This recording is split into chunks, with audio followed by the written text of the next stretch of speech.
Hello everyone. कक्षा 10 गणित विषय के इंपॉर्टेंट क्वेश्चंस आपको बता रहे हैं। पार्ट 1 में प्रश्न 5 तक हमने हल किया था। छठवां प्रश्न है संख्या 6, 72 और 120 का अभाज्य गुणनखंड विधि से HCF ज्ञात कीजिए। तो यदि HCF आएगा तो आपको कैसे निकालना, जैसे 6 का गुणनखंड करेंगे पहले 2 गुणे 3, 72 का भी गुणनखंड करते हैं 2 दूनी 4, दूनी 8, त्रिक 24, तिहाई 72। अब गुणनखंड कर लोगे।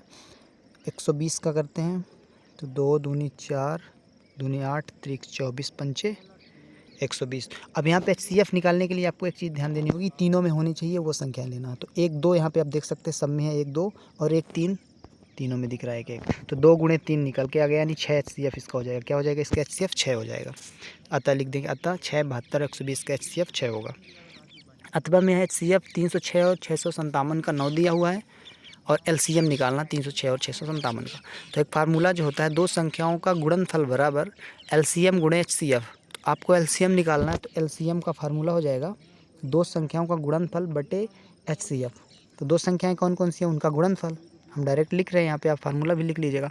306 गुणे 657, ये दो संख्याओं का गुणनफल हो गया, बटे HCF कितना दिया 9।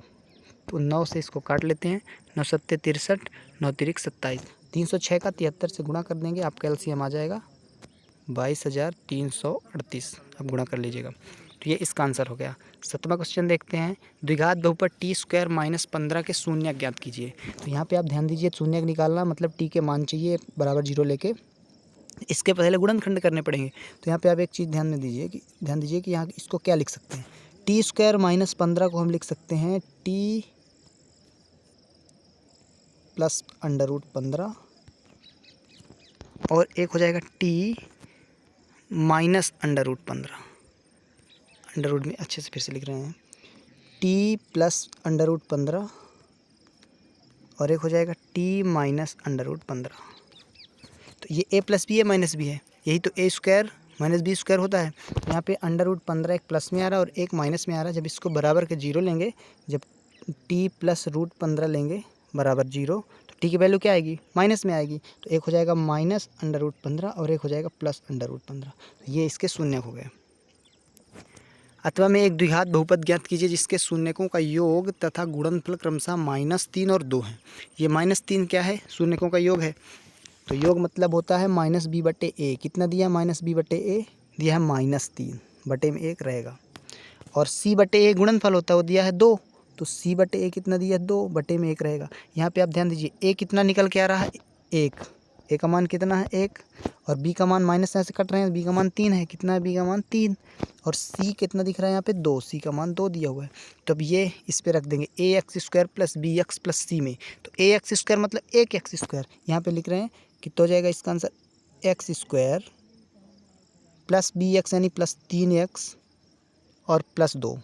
ये द्विघात एक गुणनखंड है, ये इसका आंसर है। 8वां प्रश्न है, बिंदुओं 0 0 और 36 और 15 के बीच की दूरी ज्ञात कीजिए। दूरी सूत्र क्या होता है, x2 - x1 और y2 - 1 को रूट में लगा देना है। तो 36 - 0 करेंगे तो 36 ही आएगा। तो सीधे सीधे हम यहाँ पे लिख रहे हैं 36 - 0 का स्क्वायर यानी 36 का स्क्वायर, और प्लस 15 का स्क्वायर। 15 - 0 करेंगे तो 15 ही बचेगा, तो 15 का स्क्वायर। तो 36 का स्क्वायर कितना होता है, 1296 होता है आई थिंक। गुणा कर लीजिएगा आप, 36 × 36 वर्ग याद करिए। 15 का वर्ग होता है 225, और इसको जोड़ के तो उसका रूट निकल के आएगा 39, इसका आंसर हो जाएगा। इसको जोड़ लीजिएगा, फिर उसका वर्गमूल 39 आएगा, इसका आंसर हो जाएगा। बीच की दूरी कितनी होगी, 39। अथवा में दिया हुआ जांच कीजिए, क्या बिंदु 5 - 2 6 4 और 7 - 2 एक समद्विबाहु त्रिभुज के शीर्ष हैं। तो यहाँ पे आपको बिंदु ये जो 3 दिए हैं इसको मान लेना ए के हैं, ये बी है और ये सी। जैसे ऐसे समद्विबाहु त्रिभुज होगा तो ए का निर्देशांक जैसे ये दिया है और बी और सी का यहाँ पे दिया हुआ है। तो हम पहले ए बी निकालेंगे, एक भुजा ए बी निकालेंगे तो x2 - x1 6 - 5, तो कितना बचेगा, 1 का स्क्वायर आ जाएगा। तो 1 का स्क्वायर रूट में डायरेक्ट लिख रहे हैं यहाँ पे हम, कितना आएगा 6 - 5 का स्क्वायर और 4 माइनस प्लस 2 हो जाएगा, तो 4 2 6 का स्क्वायर। तो 1 स्क्वायर आ जाएगा 1 में, और 1 में 6 स्क्वायर हो जाएगा। तो कितना बचाएगा, 1 प्लस हो गया 36 यानी √37 आ गई। ए बी का मान कितना आ गया, √37। ए बी निकाल रहे हैं हम, ए बी बराबर, और क्या निकालेंगे अब, √37 है। अब निकालेंगे बी सी। तो बी सी बराबर जब निकालेंगे तो इसमें भी x2 माइनस x1 वही वाला फार्मूला लगाएंगे। तो 7 माइनस 6 तो 1 आएगा, तो 1 का स्क्वायर 1 आ गया, डायरेक्ट लिख रहे हैं हम। और यहाँ पे -2 और -4 -6 का स्क्वायर यानी कि 36 आएगा, ये भी प्लस में, तो ये भी √37 आ जाएगा। BC का मान भी 37 आएगा। अब दो भुजाएं यहाँ पे बराबर दिख रही हैं, AB और BC, तो समद्विबाहु तो है, पर हम तीसरी भी चेक करेंगे, AC निकालेंगे, क्योंकि कहीं ये समबाहु तो नहीं है, तो चेक करना अपने को समद्विबाहु, तो वो बराबर नहीं होना चाहिए, तो CA निकालेंगे, या AC या CA कुछ भी निकाल सकते हैं आप। तो ये और ये C है, तो इन दोनों से निकालेंगे x2 माइनस x1 करके। तो देखते हैं 7 माइनस 5 करेंगे या 5 माइनस 7, 5 माइनस 7 करेंगे, 2 का स्क्वायर 4 आएगा, और ये 2 तो 0 हो जाएगा, तो √4 की वैल्यू 2 आएगी। मतलब एक का मान आया AB का कितना आया √37, BC कितना आया, ये भी √37, और ये 2 आ रहा है, यानी कि ये समद्विबाहु त्रिभुज के शीर्ष हैं।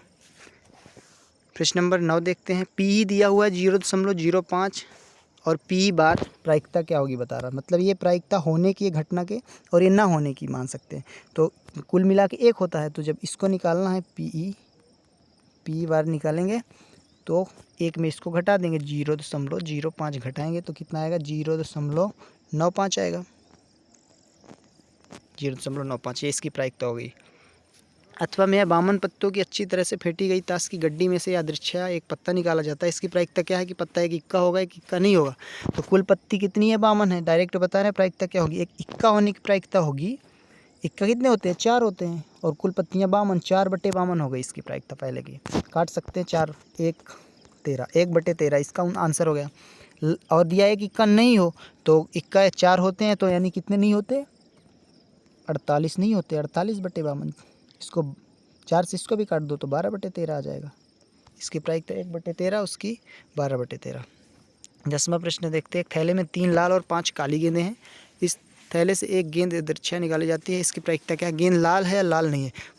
कुल कितनी गेंदें हैं, यहाँ पे लिखा हुआ 5 काली गेंदें हैं और 3 लाल गेंदें, कुल गेंदें 8 हो गई। तो लाल कितनी है, 3, तो 3/8 लाल होने की प्रायिकता होगी, पहले का आंसर। और दूसरे का लाल नहीं हो, तो लाल कितनी नहीं है, 5 ठो नहीं है जो काली हैं, तो 5/8 हो गया। अथवा में दिया हुआ है, एक पासे को एक बार फेंकने पर 4 से बड़ी संख्या प्राप्त होने की प्रायिकता बतानी है। तो एक पासा फेंकेंगे, सबसे पहले कुल परिणाम निकालते हैं, तो कुल परिणाम तो 6 होंगे, और 4 से बड़े कितने हो गए, 5, 6 नहीं 2 हैं, तो इसकी प्रायिकता क्या होगी, 2/6, काट सकते हैं 2 3 से, 1/3 इसका आंसर हो जाएगा। शॉर्टकट में इसलिए बता रहे हैं, आप क्वेश्चन को अच्छे से भी देख सकते हैं, मैं आपको क्वेश्चन बताना चाहता था, आंसर जल्दी से बता रहा हूँ।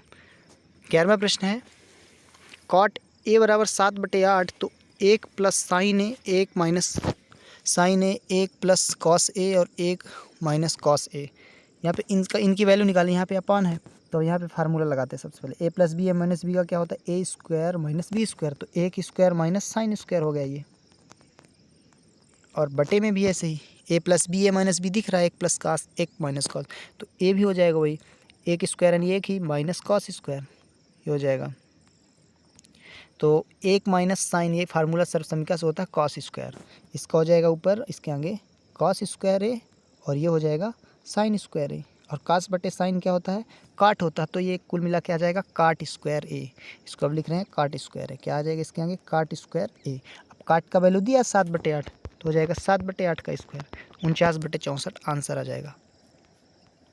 ये सभी इंपॉर्टेंट क्वेश्चन है, परीक्षा में आ सकते हैं, ध्यान से इसको पढ़िए लीजिएगा। अथवा भी बता देते हैं, दिया हुआ 2 tan स्क्वायर 45 डिग्री है, प्लस cos स्क्वायर 30 डिग्री है, और माइनस साइन स्क्वायर 60 डिग्री का मान ज्ञात करना है। सीधे रख देना, मान सबके याद होने चाहिए, तो बन जाएगा जोड़ घटाना गुणा करके। 2 पहले लिखेंगे गुणे, tan स्क्वायर 45 है, tan 45 का मान 1 होता है, तो 1 का स्क्वायर आ जाएगा, 1 ही हम डायरेक्ट लिख रहे हैं, प्लस cos स्क्वायर 30 है, cos 30 का मान क्या होता है, √3/2, √3/2 का स्क्वायर करेंगे तो 3 रूट हट जाएगा और बटे में 4 हो जाएगा, और ये माइनस साइन 60 का स्क्वायर करना अपने को, साइन 60 की वैल्यू भी √3/2 होती है, तो √3/2 का स्क्वायर करेंगे तो √3 से 3 बचेगा और 2 का 4 हो जाएगा, क्योंकि इसमें रूट तो नहीं लगा है, तो ये तो कट गए, और सीधे 2 कम 2 आ गया, कितना आ गया इसका मान, 2 आ गया। तो हमने 11 नंबर तक आंसर बताए हैं, अगले वीडियो में आगे क्वेश्चन बताएंगे, इनको आप पढ़ लीजिएगा, ये बहुत ही इंपॉर्टेंट क्वेश्चन है। Thank you.